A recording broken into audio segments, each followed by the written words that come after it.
X-Men. Get it!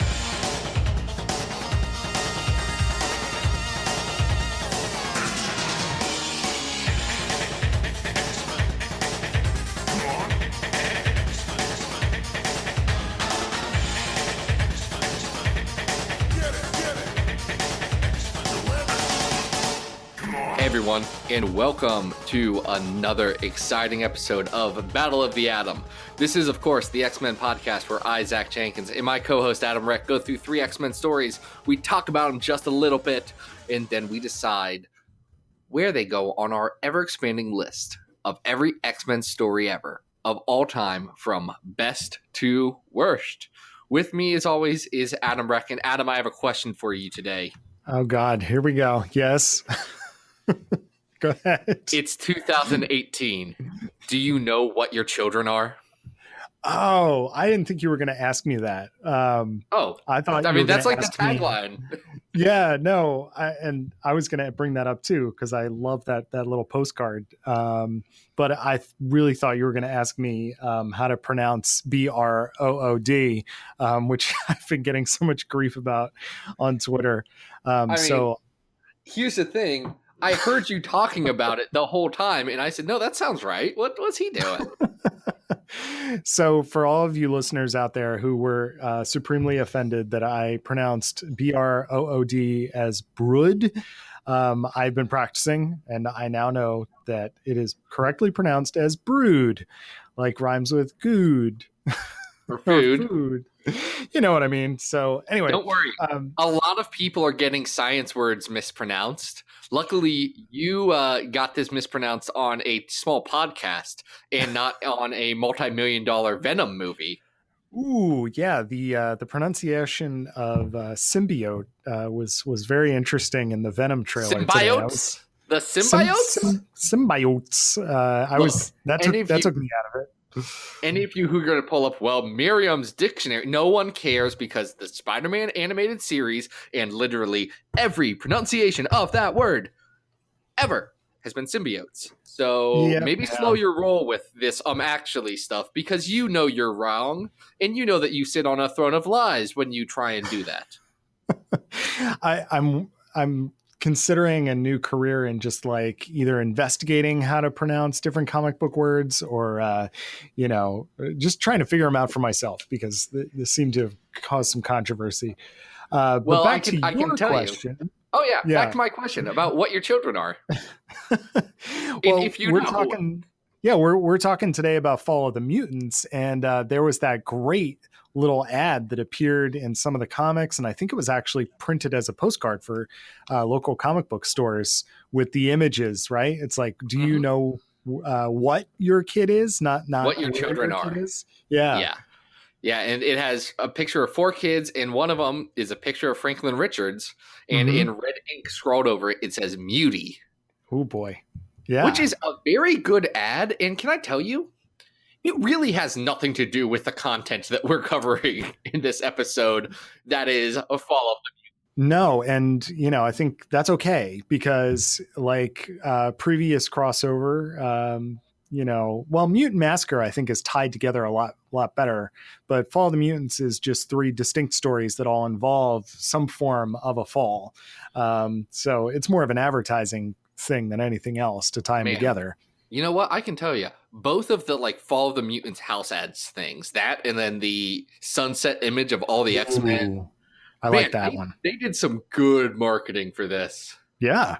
Yeah. Even if it really doesn't add up to anything, like those ads are not, like you said, they don't tell you anything about what actually happens in any of these 3 stories. But, I think they're really effective for getting you to want to buy them. Yeah, I mean, they're really good at continuing to talk about the theory that Marvel has and is and will always be trying to get rid of the X-Men ever since the 80s. Yeah, freak everybody out. Every X fan is worried that the line is going to end at any moment, but we know it's not going to happen.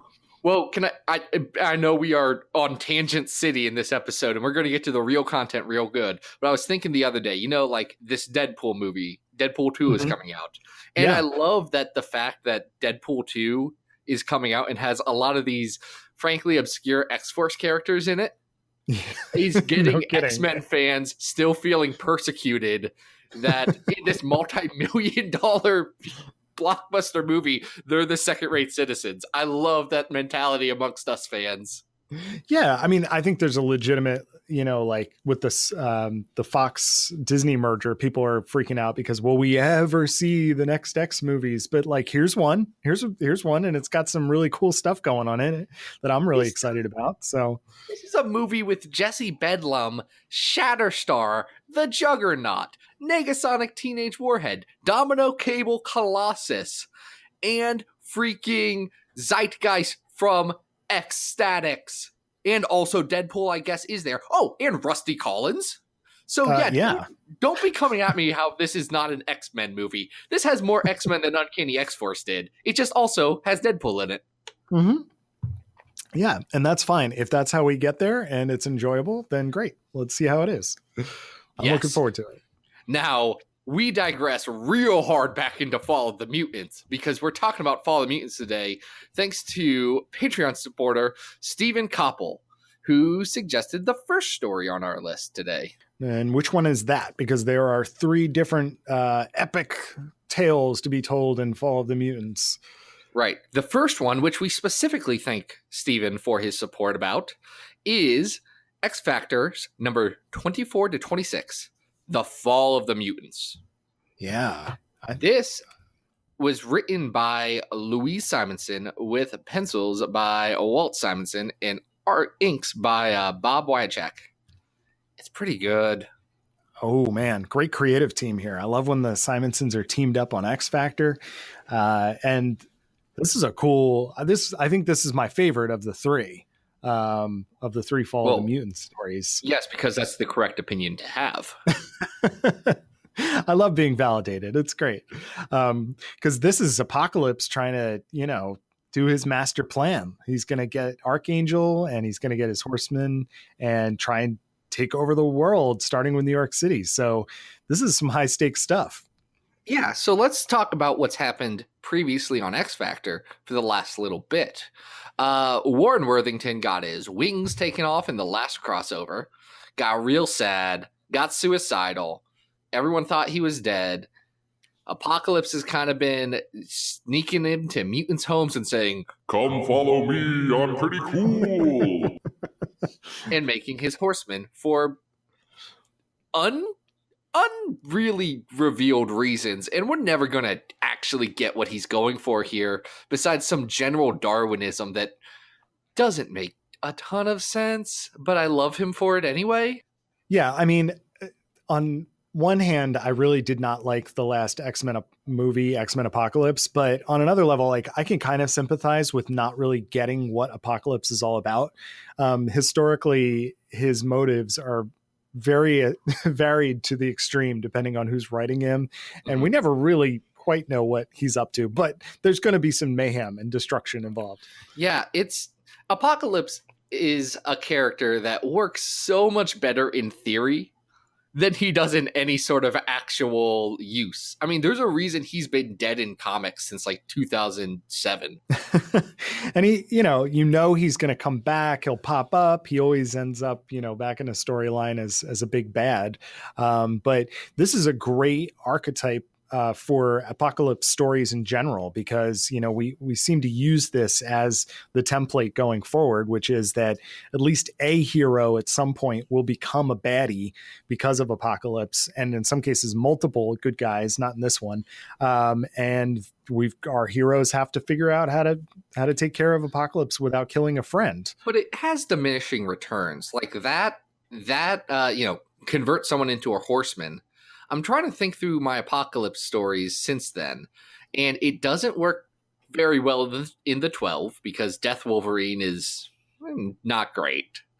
It doesn't work really well when he does it with Polaris and Sunfire and all those guys later, though he gives Sunfire his very, very good Sunfire Age of Apocalypse look. It probably works the best in Dark Angel Saga when Angel's Apocalypse and he makes Psylocke one of his death. Yeah, I mean, and clearly the original transformation of Angel into Archangel is probably the coolest thing some of the other X-Men have had their transformations. Beast has gone from, I'm a guy with big feet into Mr. Blue, fuzzy and furry. But to transform and back again and forth again. Yeah. But to transform Warren Worthington, rich, blondie, snobby guy into, this blue, neon pink and blue and what else? He's got, and the silver wings, and it's just such a cool character design. He looks so good. Yeah, it's just a really fun, cool idea, just from a design perspective. You want to talk about a costume that would never work in real life? Because that's a costume that would only look good on the page of a comic book. It's nonsensical, it's ridiculous, and it's beautiful. And it's one of the things that comics does very well, that when you try and put that on screen on a real person, it's just not gonna translate great. No, the wings of them, in and of themselves as a design concept are just so cool. And you're right. Like, how do you translate that? And even artists have trouble with his wings. At certain points in continuity, they're foldable, I guess, and they could tuck in under a blazer. I'm not sure how that's supposed to work. At a certain point, they're just a pain to draw. Yeah, there was I think you were going through some of the swimsuit issues recently on Twitter. I was, yep. There was a panel or a spread or some kind where they were playing chicken in a pool, and Warren Worthington was on somebody's back, and I was thinking to myself, I may have commented on this, like everybody would be dead in this scene if it was actually happening, because the wings would just be like decapitating everybody in the scene. So the concept of Archangel is absolutely bananas if you start to take it literally, but it makes for a really, really good setup in this particular story. Yeah. The other cool thing that happens in this story, well, actually a few cool things happen. The X-Men fight Apocalypse. That's the big thing. This spins off into a bunch of like Captain America and Power Pack and Daredevil that we're not going to get into. X-Factor right now has Caliban, the mutant tracker Warlock guy, on their team for a hot second. And he actually switches sides. He says, I like what Apocalypse is selling better. And Walt Simonson does such a good job selling that in his art, because he does a lot of panel layouts that set this up, and he does this constantly through this book. You can see 4 or 5 page increments where a small part of the panel will just slowly be changing into the story he wants to tell. It's a very good trick. Yeah, the layouts on the pages are fantastic. The action scenes are good, but you're right. Like, there are these small little character moments sprinkled throughout where you understand why the motivations shift or why a character is doing something, or the thought process. So I feel like Luis and Walt, like, obviously working very well together. This is where I feel like X-Factor really clicks, when we see them based in the city, big threats, classic villain. And, they're sort of like the X-Men's version of Fantastic Four in a lot of ways. That family concept really starts to come into play here. And I think it works extremely well. I think where that comes into play the most is in the last issue of this, because we get issue 24 is, set up for action. 25 is the big blockbuster. And 26, which is still branded as part of Fall of the Mutants, is a denouement to all this stuff. It gets a lot slower, a lot more reflective of what just happened. And you get a lot of very good character beats. This is where Wheezy really shines as a writer, is when she gets to play with these interactions. And it's so much fun, especially Scott and Jean. Mm-hmm. Well, and it's an interesting contrast, because in Uncanny, we're really looking at the mutants being perceived as these outlaws, or just as a subclass of people. Whereas here in X-Factor, in this time period, we're starting to see especially local law enforcement and the media start to consider at least these mutants as heroes, as a superhero team, which the X-Men are never supposed to be considered in a lot of capacities. Like, that's not really their gig. So I thought that's always what made X-Factor unique. And you're right, that last issue starts to sell that point. Yeah, this is good. I like the X-Factor part of Fall of Mutants. You get Apocalypse being fun, if nonsensical. You get some awesome art, awesome designs by Simonson. He's relatively fantastic. Like, Yeah. dude's a pretty good comic creator. Oh, I love Simonson's Marvel runs in the 80s. I just think they're all terrific. Whatever he worked on, be it this, Fantastic Four, Thor, obviously, the guy is fantastic. And I love that he got to work with his wife on this title because it works really, really well. Yeah, they're an awesome pair. I like this. Mm-hmm. Anything else you wanted to say about it before we move on to the Rankin sphere of it? No, it rocks. So I think the question then is, how high do we go here? Because I think if you want to talk about X Factor, this is, a really, really good place to go if you've never read the book before. So let's talk about what's on the list right now. At Yep. number 1 is Days of Future Past, followed by Astonishing X-Men Gifted, God Loves Man Kills, Asgardian War, and the first volume of Wolverine. Mm-hmm. At the bottom, at number 90 is Eve of Destruction. 91 is X-Men 100th Anniversary Special. 92 is God Loves Man Kills 2. And 93 is X-Men Phoenix Legacy of Fire. This is between those. Yeah. And I think this has, top 25 on it. What's 25 right now? Examinations. Ooh, yeah. That's tight. Yeah, I think this is better than that. I like that this is about as classic X Factor as you can possibly get. Mm-hmm. And it does really set up what Apocalypse is supposed to be in the X universe for the rest of continuity. It's not obscure like it was in X Factor 6. Like, we actually figure out what his deal is and, to whatever extent that can be. Do you know what on this list I think this most feels like, especially on this higher side of the list? Yeah. Uncanny Avengers Avenge the Earth. This is a superhero story. This is a capital S, capital H superhero story. Yeah, I think that's a really good comparison. We've got that at number 20. I think I love Avenge the Earth, but I personally think this is better. I think this has a lot of stuff in it that is just absolutely classic, essential X-Men. Mm-hmm. I would agree with that. Is it better than, I'm going to go up a bit, Mutant Genesis, X-Men 1 through 3? Oh, okay. Yes, I think it is. I think it is better than that.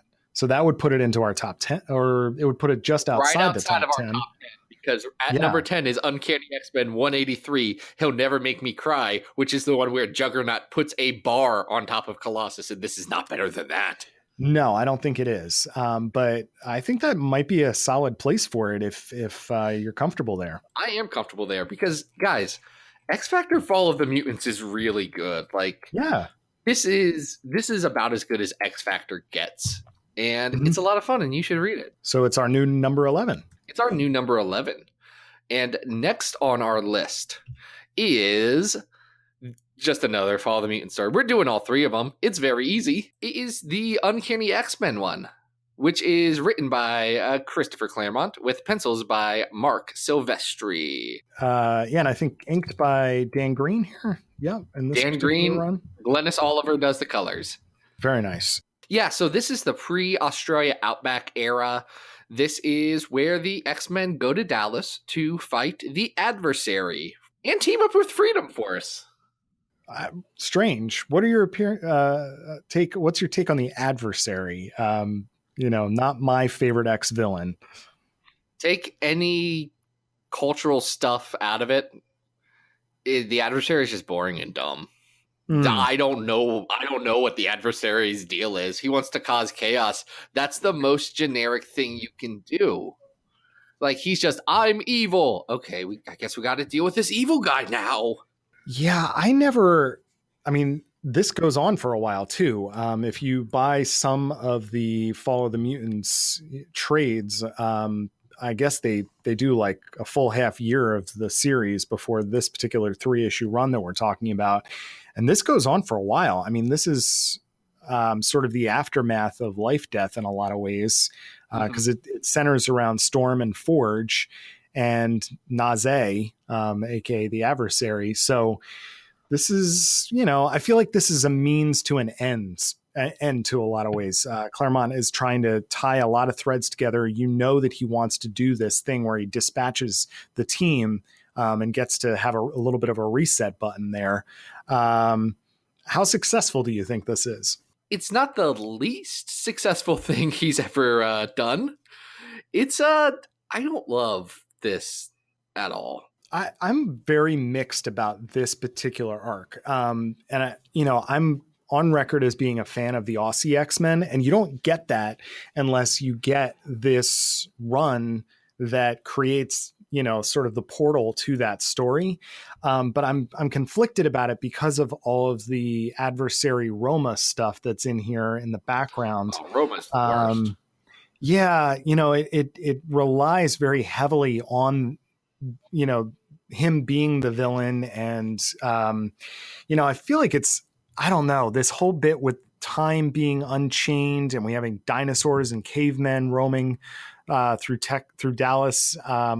It's not that it's bad. It's just, it seems a little messy. Is that accurate? It is a little messy. It is a little messy. And even our favorite reporters, Neil Conan and Manali Weatherall, who show up for this whole thing, they can't do anything about it. They're just reporters for NPR TV.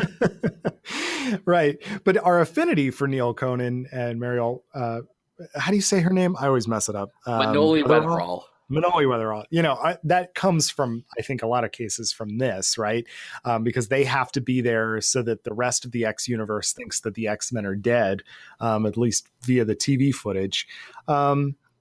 There's some fun stuff happening here. I like that it's, we get Freedom Force involved. The stakes are really high. At least theoretically, the X-Men are dead at the end of it. But, how we arrive there is it's not necessarily my favorite thing in the whole world. And it's clunky. Like, they essentially have to have Colossus teleported in because Claremont's like, well, I want to use him in these next stories that are coming up. So quickly, let's bring him back. This has had no buildup. Yeah, I mean, you can tell that we're going to that conclusion, and that is the most important part of this story. But you could probably read a synopsis of this, and you'd be fine. I think that I'm discounting the great work here that Silvestri is doing. I love him on the X books. I feel like he really doesn't get his due as an X artist. He's fantastic. I love what's going on here, but I just don't love this arc. It's important continuity wise. It's not must read, which I think is an important distinction, because it's something like more recently in Inhumans versus X-Men. If you want to know what's going on in the X universe, you have got to read that. Yes. But it's not going to go on anybody's, what's some really good X-Men stories that I should read? It's for a different purpose. And that's why I think Fall of the Mutants gets put on a lot, because it's a huge status quo changing event for the X-Men. It's also not great. Well, yeah, and to understand what's happening if you want to just read the 3 issues of X Factor Fall of the Mutants, you can. There's obviously some buildup in the issues leading up to it that'll help you understand what's going on there. But I think if you just sat down with these 3 issues of Uncanny that had this logo on them, you're going to be confused. You're not really going to understand what the heck has been going on with Forge and Storm. There is a lot going on here in terms of the culmination of this plot line, and even just what happens in Dallas is also kind of confusing. So, I don't know how successful this is as its own story. Yeah, I think you put the nail on the head and you hit it with a hammer, which is the way most people say that particular idiom. But this is a means to an end. This gets the X-Men into the next stage of their existence, and it just, that's all it does. Where do you think this goes on our list? I feel like we're giving this a similar treatment to when we reviewed Inferno, but Inferno is really a huge culmination of, a long plot line. I'd say, can I say what the big difference is for Inferno?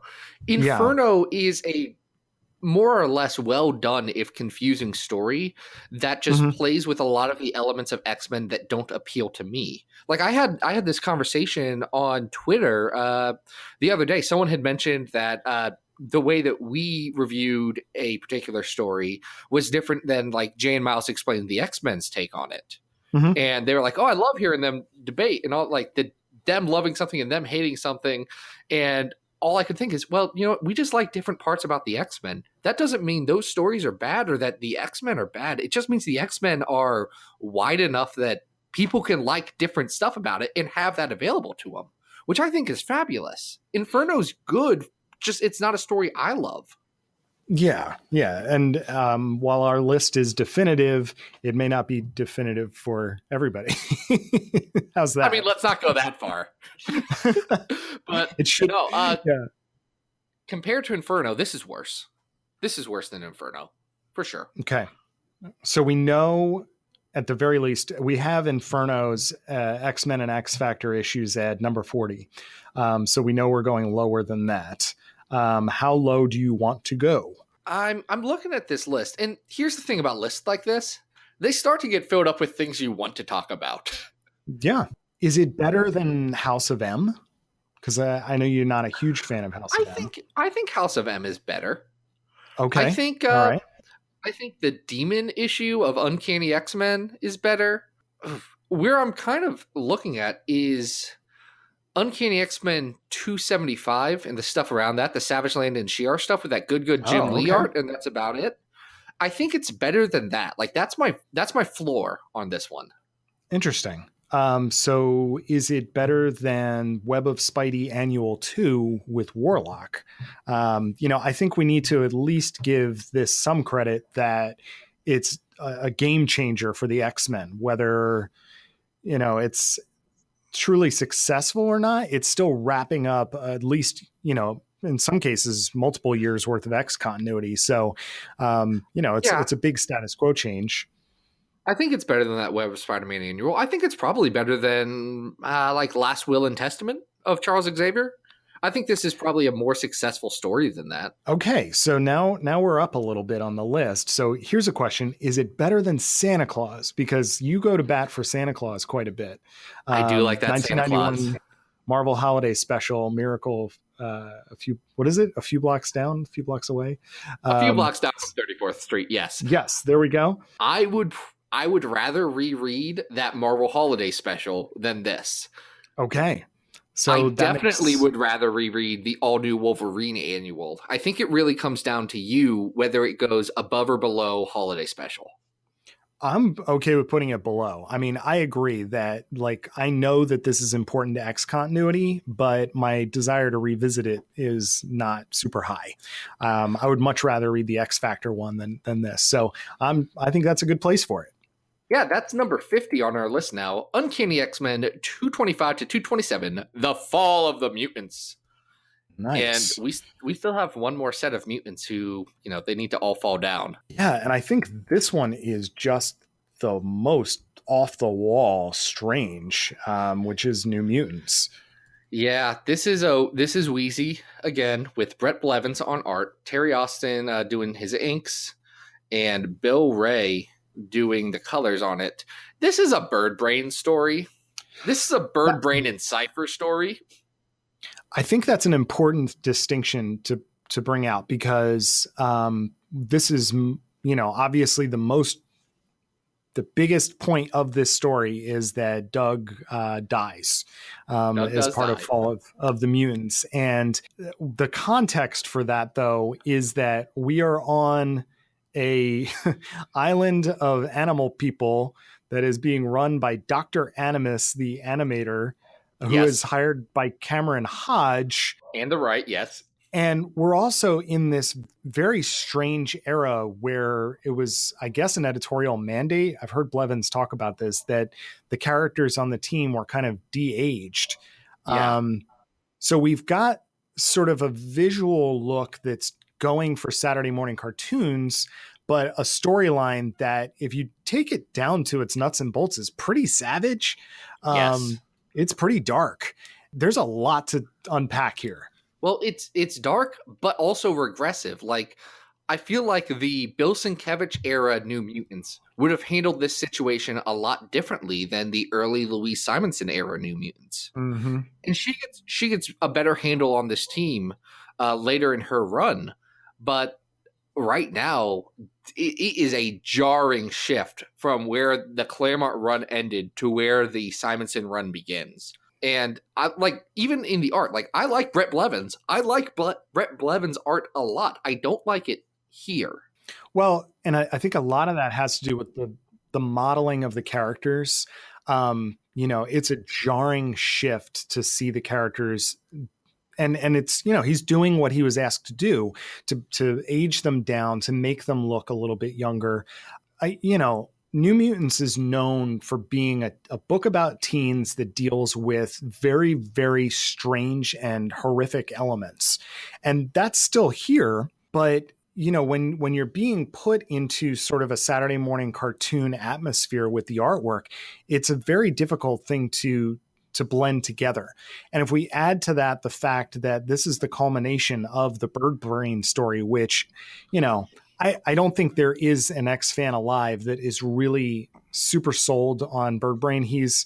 Bird Brain is Jar Jar Binks, antecedent in a lot of ways, right? He might be the worst character in X-Men history. Like, it's friggin' close.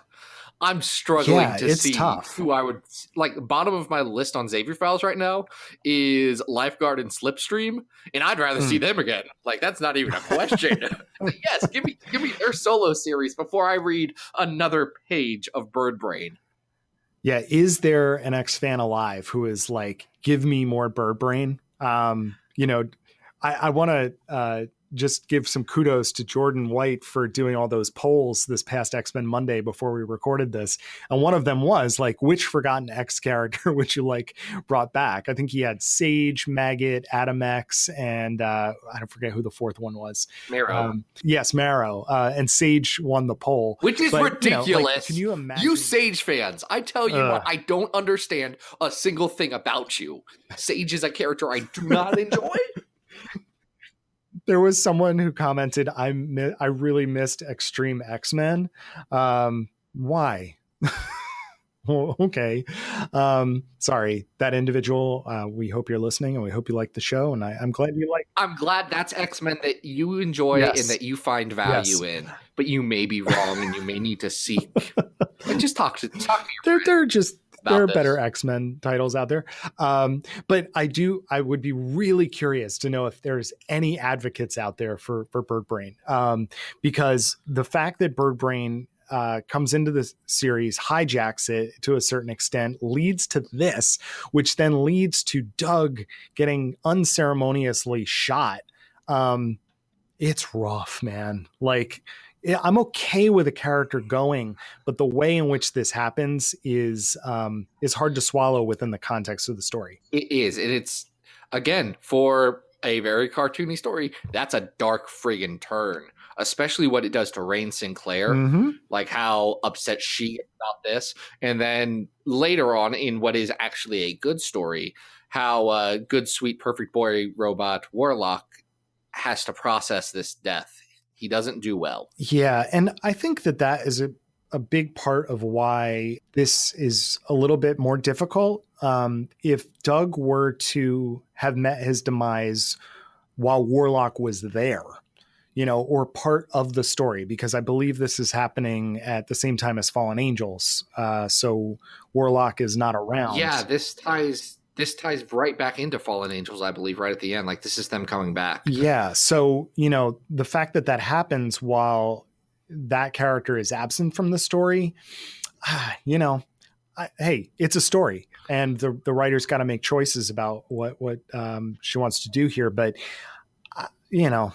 I feel like this is a tough pill to swallow as a fan of the series. It is. And I'll say it's not necessarily just because Doug dies, because Doug, regardless of what kind of potential or what you might have liked about the character, Doug's in a hard spot in a book that needs to have 8 pages of punching every issue. You can't do much with him. He works really well as a friend to Warlock and as a sounding board for the rest of the team. But I can definitely understand fans' frustrations at the time with the character, who, he was someone that a lot of people absolutely hated. And I think he may get more crap than he deserves on being, on lists of garbage X-Men. But like, I get why they said we need to write him out of the book.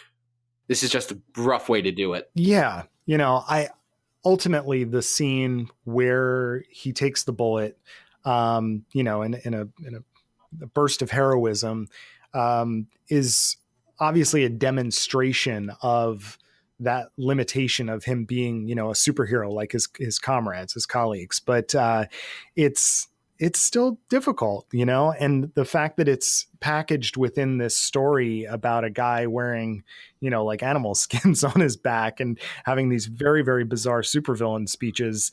I don't think it's going to be a lot of people's cup of tea. No, it's New Mutants still trying to figure out the new normal, Mm-hmm. and it's not great. No, it's not. So I guess then the question does become, how low does something like this go? I mean, because I'm struggling to see. I like Brett Blevins. I like Simonson, but we've got a lot of negative things going on here in terms of, what led into the story and what comes out of this story. Yeah. I mean, look, creators I like have made bad things. Mm-hmm. That's what it comes down to. And the good thing about this list is that we can simultaneously praise something that Simonson has done in like the Fall of the Mutants story and X Factor, and damn what she's doing in New Mutants at the exact same time, these same months.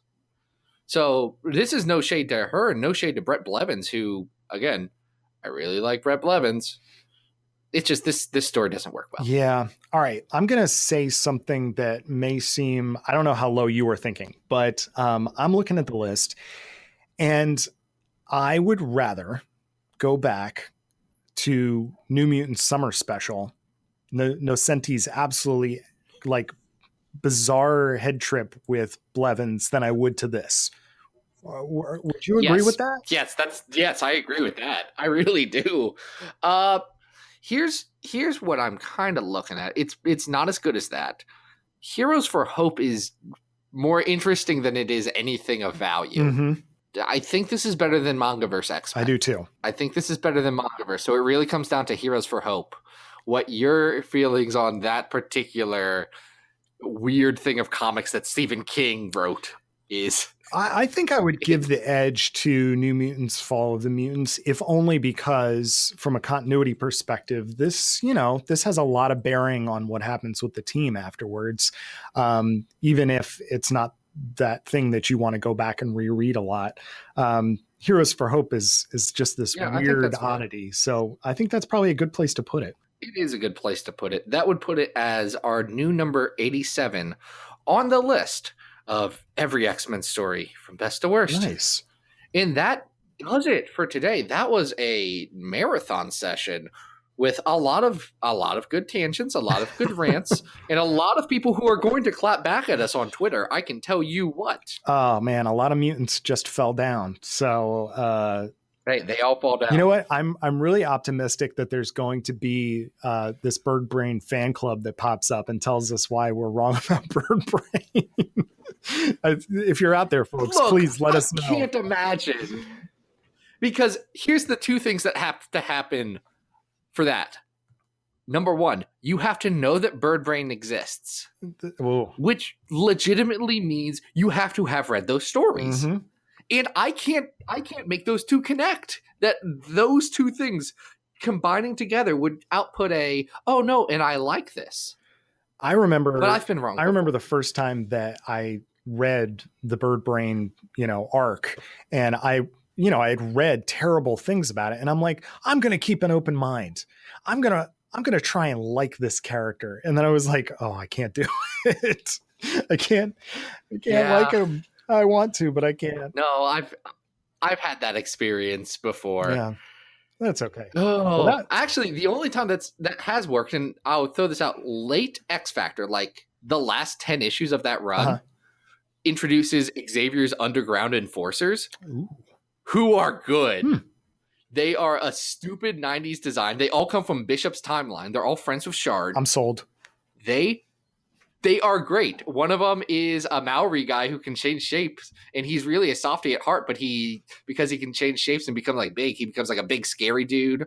One of them has psychic powers, but they only manifest as like moths. So she has to have her psychic moths go to somebody. That's a great which power. is pretty neat. Ooh, I like that.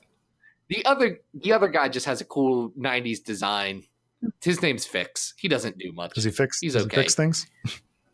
He does steal the body of a serial killer or a abuser or something, some sort of bad dude, and does like fix that relationship with his wife and child and says, "Look, I was a bad guy, or this guy was a bad guy. I want to make this up to you. I want to fix this for you." Yeah, it's interesting. Yeah. They're all still in continuity. Well, except for the one that blew up. That all sounds better than Bird Brain. So yeah, it is. So anyway, we gotta wrap this bad boy up because everything Battle of the Atom comes from XavierFiles.com, which is where you can find me and my articles that I write every week about different X-Men stuff. I think the week this goes up, I will have just written about Evan Sabanur, who is Genesis or Kid Apocalypse, and he's pretty neat. Yeah. He's got hammer hands. And that's pretty cool. So that's on my website, XavierFiles.com. You can follow me on Twitter at XavierFiles. And yeah, Adam, where can people find you online? Guys, you can always follow me on Twitter at Arthur Stacy, and I've got new pages of Bish and Jubes coming out every Monday at adamrec.tumblr.com. Yeah, you want to talk about comics that are getting kind of crazy. Bish and Jubes is going places that I did not expect. It's going to keep getting crazier. Sorry. Yeah, it's very good for a very specific segment of fan. Well, I hope you guys are reading it. And I hope just you like to it. Understand it. Yeah. And beyond that, anything else comes from the support that we get on patreon.com. If you would like to join the ranks of the illustrious Stephen Koppel or anyone else who supports this show, you can mosey on over to patreon.com/XavierFiles at the number $2 level. You can get an entire episode created around a suggestion of some sort of story that you would like. And it's really been cool to get the episodes built around that. I think it's been fun to try and find some weird loose thematic thread across everything. And it allows us to say, okay, we've got this one Jim Lee X-Men story. What's the most esoteric thing that we could add to this and make, us go through long box and say, shoot, do we have that? I'm sure I have that. So I've got to pick that up for 10 cents. Yeah, it's good. It gives us some homework. It really does. Next week on Battle of the Atom, I can tell you that oh no. Do you know what next week is, Adam?